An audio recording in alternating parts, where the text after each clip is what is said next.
chân sẽ ấu ý biết với ai biết đăng đấy nó cười xiếng là ho quân đấy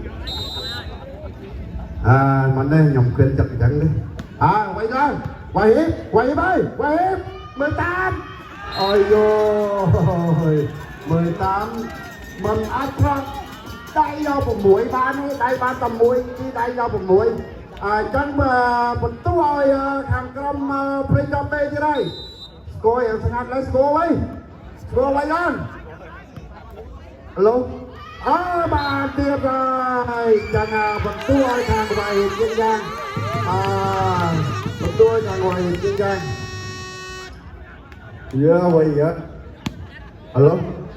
thằng tí chối rồi chúng ta kẹt hơi thì đậu crowd bao quanh tao hàng crowd chắc vật tú ơi hàng pre-choppy bùi vật tú tiết bay tông nâng mùi ai lâu như cương hàng pre-choppy tú hàng pre-choppy priệp chiêng đó lươn phía vật tú và đó nhạc phía vật tú pre-chop hàng ngoài hiệp chứ chăm lòng lên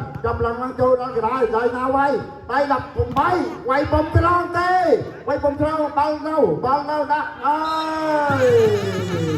rồi thì mới thuê lại bà hộ lại bà hai phân dân á thì mới thuê lại là bà hai phân dân thì đặt dân bà này bà chân tí ton nâng bay mình bắt nha mình thấy đây bà thấy cô cái dân bà này vô lá phải chóp vô lá ba đấy ôi cùi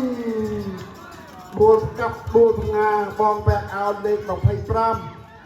dạng suốt xoan đầm bay vô chơi chụp đây mình chơi chụp nhà ban thừa ơi bà hai khôn bao tàu chắc bật tú ơi thằng phải chóp b buôn tông nâng pi và buôn tông nâng pi quay làm gì đấy quay hiếp ơi quay hỏi ôi dồi lộng đây lên cho mình lộng chơi vui quên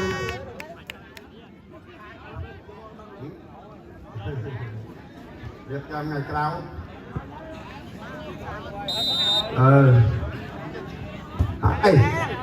ball lan free chop vô ball mình phải nhà sòn đấy ôi chui mồi bạc cọp như to bạc cọp như to chân mình tú ơi thằng free chop bê như đây free chop bê như thế nào số tại đây là 10 mê bao xa tô 10 mê hay hòa hiệp chơi đâu nè bao xa tô 10 mê hòa hiệp ơi bóng ra ngoài trận bóng rất là tốt nhưng mà bóng ra ngoài rồi đang press up đây có bàn tay quay ngắt bê thời bao chính tàu hàng cao bông ban phần tu cho phần tu buôn ton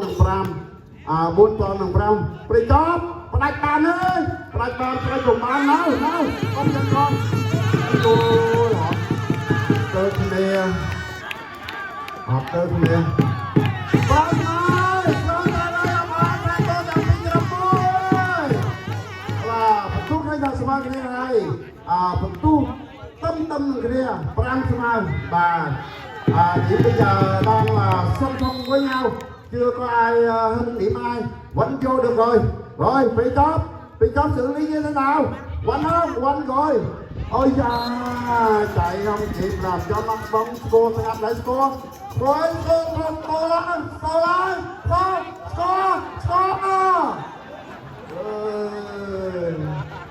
mặt gì nào luôn ơi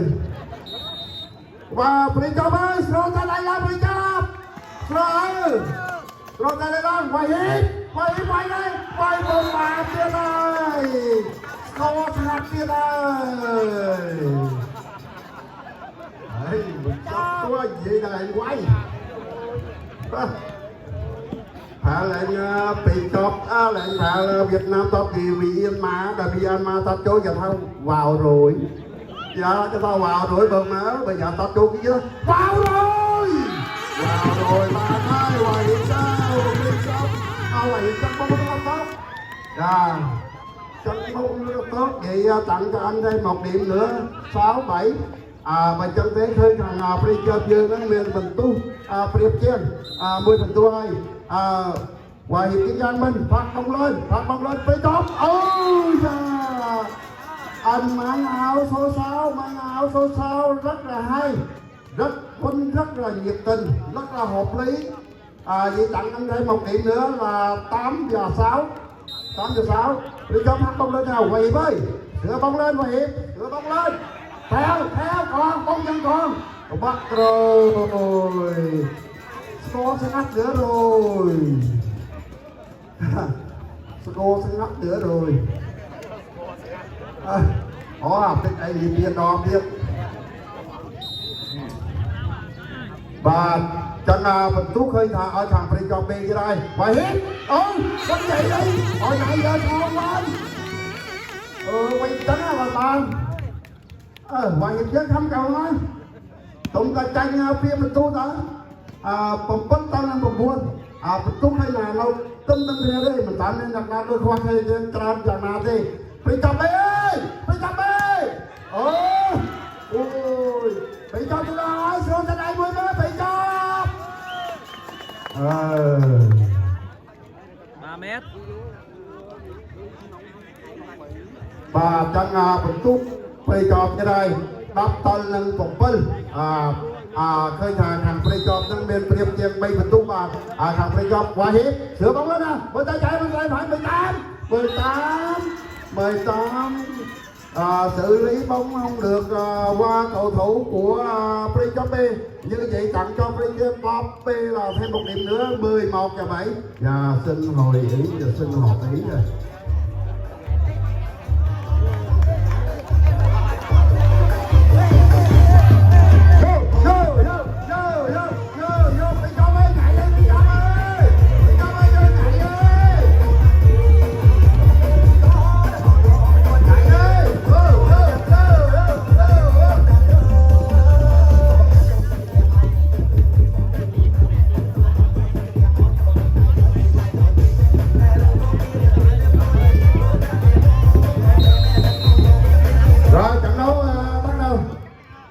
trận đấu bắt đầu tiếp theo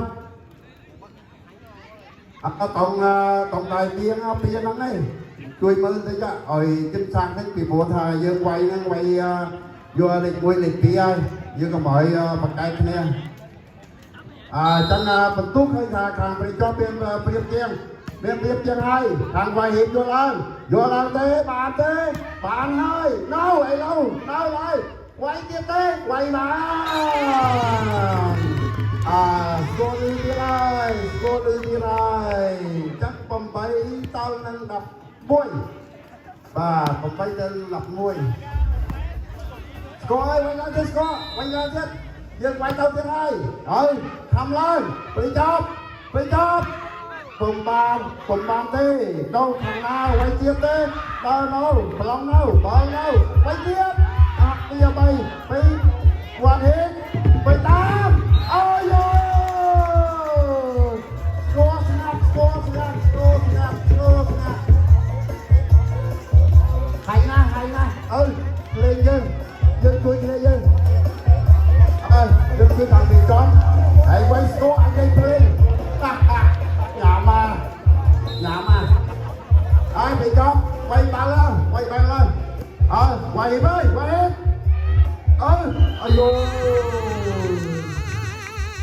một tu ai thằng đây chọc đây đập bay tao lên tầm bay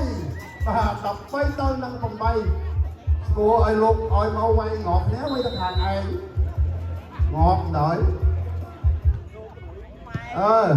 thì nó khối khối đó kẹo tiếp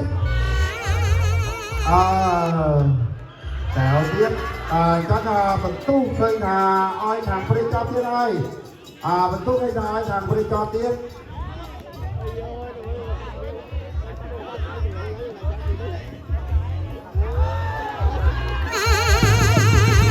phần tu oi thằng phải cho ơi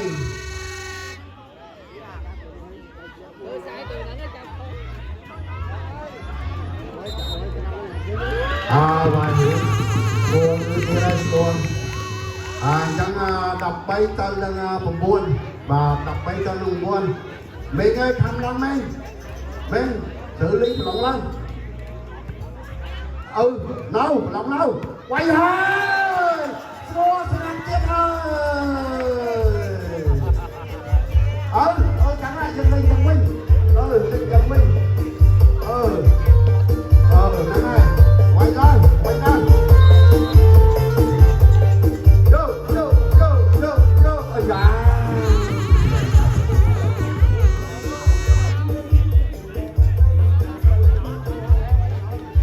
và chắc phần tú khơi thả đắp tân đang đọc buôn này buôn lấy anh nha cái đó là buôn non đẹp đôi cô thằng mày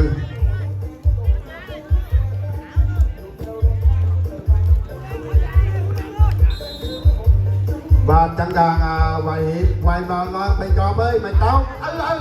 no không dân con này thành phố sau lúc mà còn mày chẳng mà đá quay ơi để vui càng phải choเอาไว้มีจอที่อย่างสะอาดจนดับปรามต้นหนึ่งดำบาทดับปรามต้นหนึ่งดำ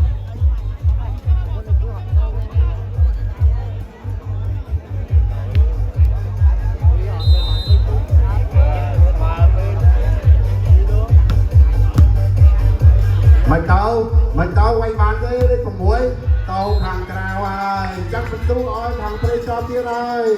đập còn muối tao nâng đập còn muối tao nâng đập bị chọc gì ơi tao nói ơi bị chọc lần này lên muối đi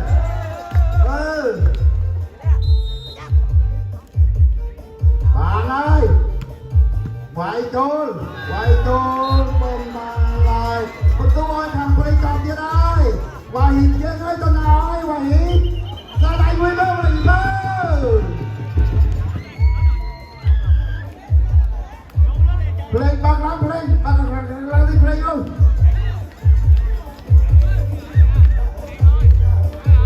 bằng anh làm được nữa thật hơn vô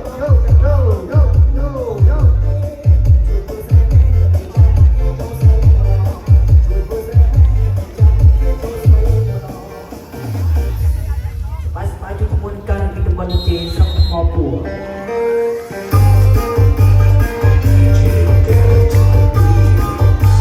trọng động lên thôi hàng ca với chọc vào đâu vậy đó cho nó bị cho nó cầm bớt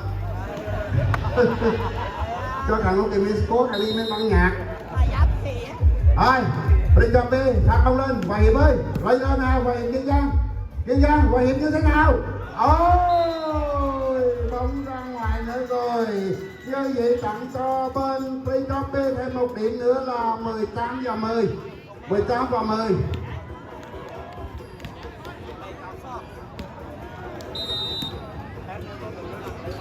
bắt Hòa Hiệp nha bắt bóng lên nè bắt bóng ê không được nhau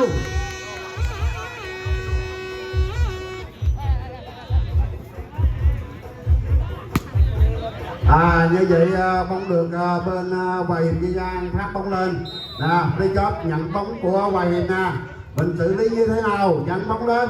như thế nào quanh rồi không kịp đâu anh ơi vậy điểm tặng cho bên Precom nữa rồi 20 là 19 và 11 hiện tại Precom đang vận chuyển rất là xa quánh vô nè Hòa Hiệp tay 16 quánh không quánh bóng dân con quánh hả quánh bóng ra ngoài biên diện cho Precom vừa rồi 20 và 11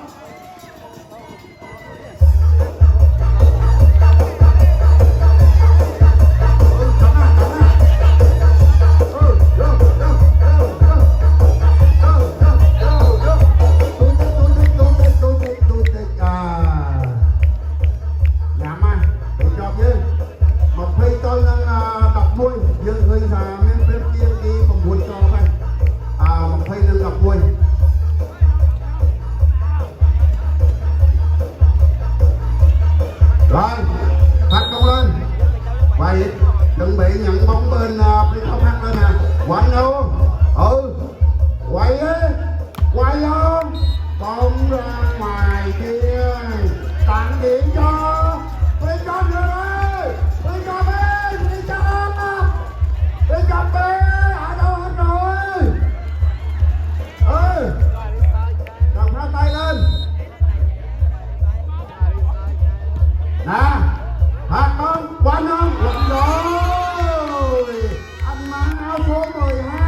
số 12 của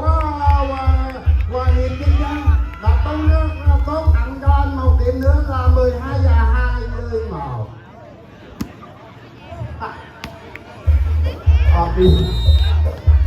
Con số gì là Việt Bluetooth nha. Quay đi con không dân con đâu, không dân con ra ngoài kia rồi tặng cho Pricape và 22 và 12.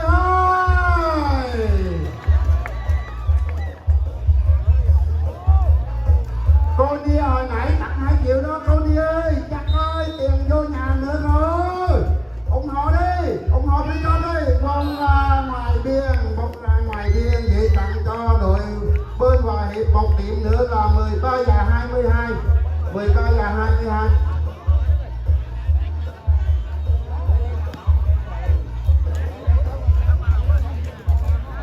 Còn tài viên dương 10 tỷ ấy mà cọp nó phải ly nó cân như dây đờn gì đó, một trái là cân dữ dằn luôn. Quay thôi si đây chẳng mày tấu mình tu ơi thằng Hòa Hiệp đi, mình tu ơi thằng Hòa Hiệp đi chứ chẳng đọc cuốn tân mà phi kia, đọc cuốn tân mà phi kia không nhận con ơi lên còn mui kia ơi tặng cho anh mang ngay số 6 của Pricape một điểm nữa là 23 và 14.